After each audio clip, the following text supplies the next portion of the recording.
asked, not answered, now answered. Is the FBI getting involved?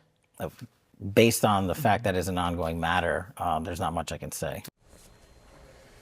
Less than 24 hours after that comment, we now know the FBI is getting involved with this story. As we come on the air, the Trump administration is again escalating its scrutiny of the now infamous video involving 6 Democratic lawmakers.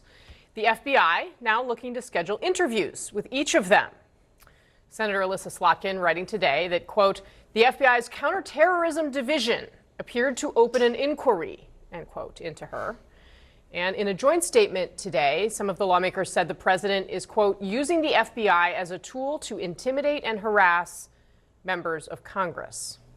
This newest involvement by the FBI happening less than a day after the Pentagon said it was starting its own investigation into Senator Mark Kelly, even threatening to recall him to active duty to potentially face a court-martial. I'm not going to be silenced. I'm not going to be intimidated. I mean, these two guys, they inform me of this in a tweet, because this is not about the law. This is about the media cycle, and it's about intimidation. All right, let's get off the sidelines and head into the arena. My panel is here. We're also joined by CNN correspondent Arlette Saenz and CNN senior White House correspondent Kristen Holmes, who is live from West Palm Beach. The president is going to be heading there later this evening for the holiday. But Arlette, let me start with you. What more are we learning here about what the FBI wants from these members of Congress? Well, Casey, the FBI is seeking interviews with these 6 Democratic lawmakers who had posted that video reminding members of the military and the intelligence community that they would not have to obey unlawful orders from the president. Now, one big question is what exactly these interviews are for. The sources have yet to detail what type of investigation might be underway from the FBI.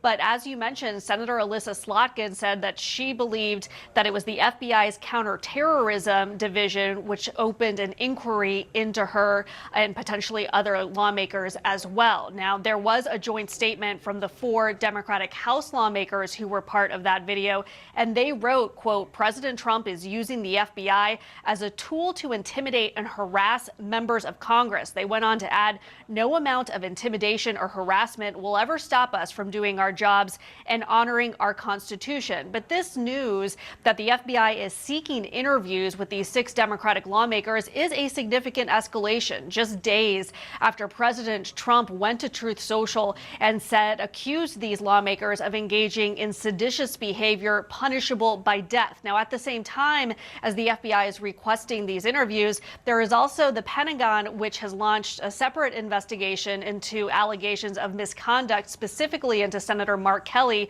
who is a retired captain in the U.S. Navy. So we're still waiting to learn a bit more of what the FBI wants with these interviews, whether these lawmakers will sit with it. But what we've heard from these Democratic lawmakers is that they are really undeterred amid the president's threats, saying that they will not be intimidated from speaking out.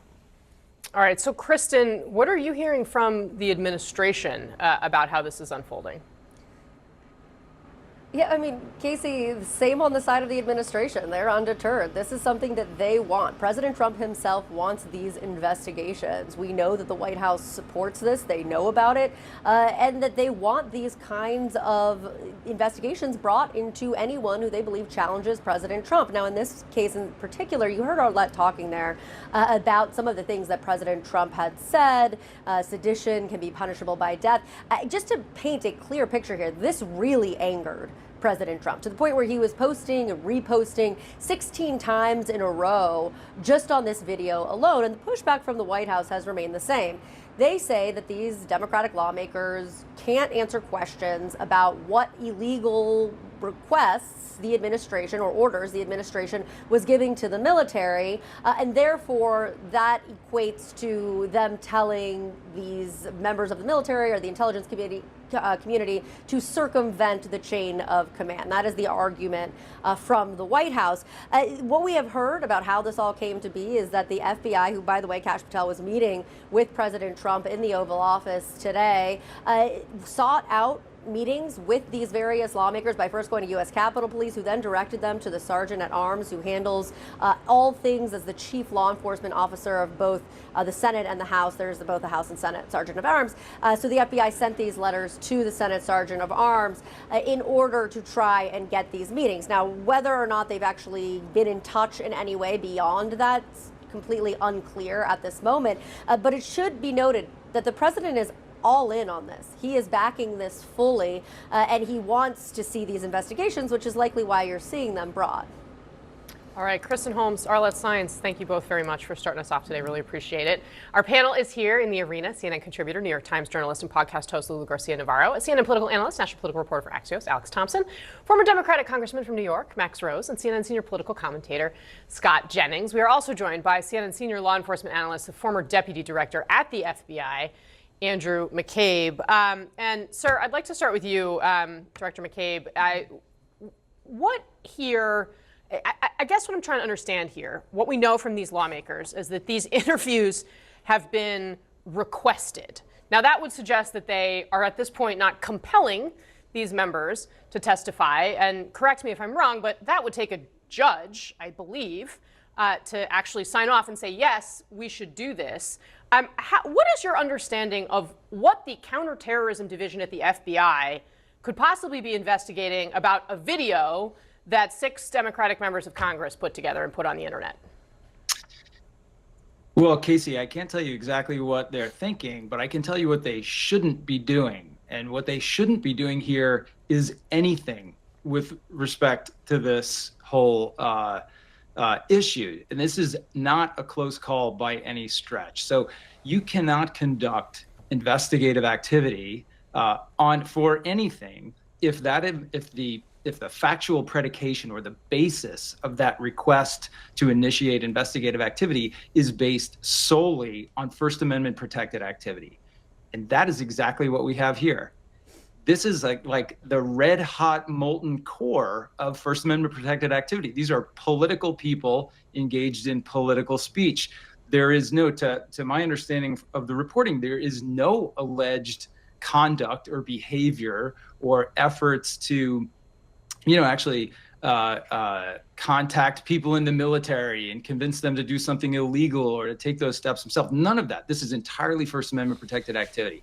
And Director Patel's comments today that he was going to leave it up to the career agents and analysts in the FBI to determine whether or not there was adequate predication is also wrong. And I think reveals once again that he has little understanding for how the FBI works.